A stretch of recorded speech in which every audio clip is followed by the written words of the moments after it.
Devin with Retro Rides. We're back with Ty's Mustang.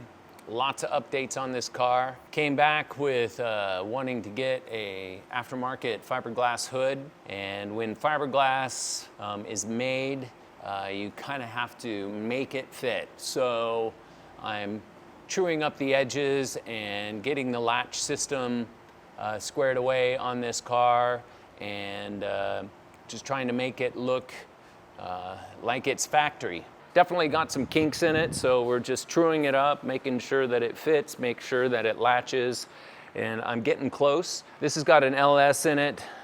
We've got updates on putting that in, but it was really getting a lot of heat in the engine compartment, so getting a vented styled hood will help it breathe better, help it stay cooler. Hopefully here in the next couple of days, you'll see it in its finished form, and it'll look really cool and unique and one of a kind.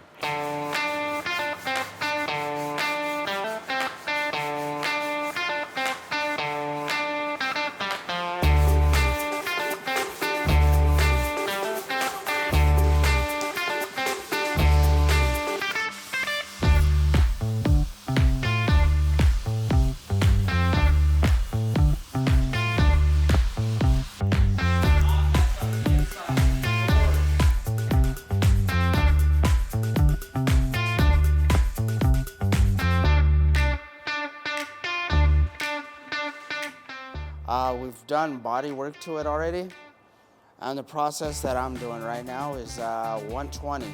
I still have to 220 this, make sure it's the way I want, the way it's supposed to look, and then I will final prime it, and then block it one more time, 220, 320, and then it will get white paint on it and go on the Mustang.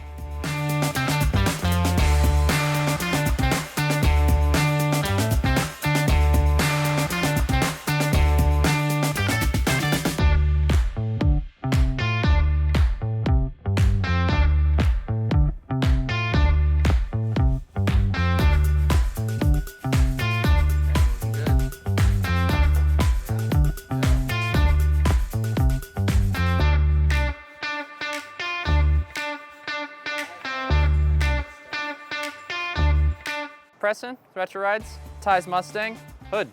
We got the hood done, got it all worked out, primed, painted. We let it sit for a couple days, then we scuffed out, did this black insert. We also did the bottom, if I can figure out how to open a hood. So we did the outer ring in that cream white, and then black insert, still that raw fiberglass matte. It looks a lot nicer now than it did. So stoked about how that turned out. Stoked about how the inside turned out. Stoked about how the outside turned out. I haven't actually looked at it yet from back here, but it looks pretty rad. You can see the engine in there and whatnot. It's, yeah, so we got that on this morning. Might need a little bit more adjust, but it's gonna get hood pins, and we gotta finish out the trim here on the front. So see that before it goes.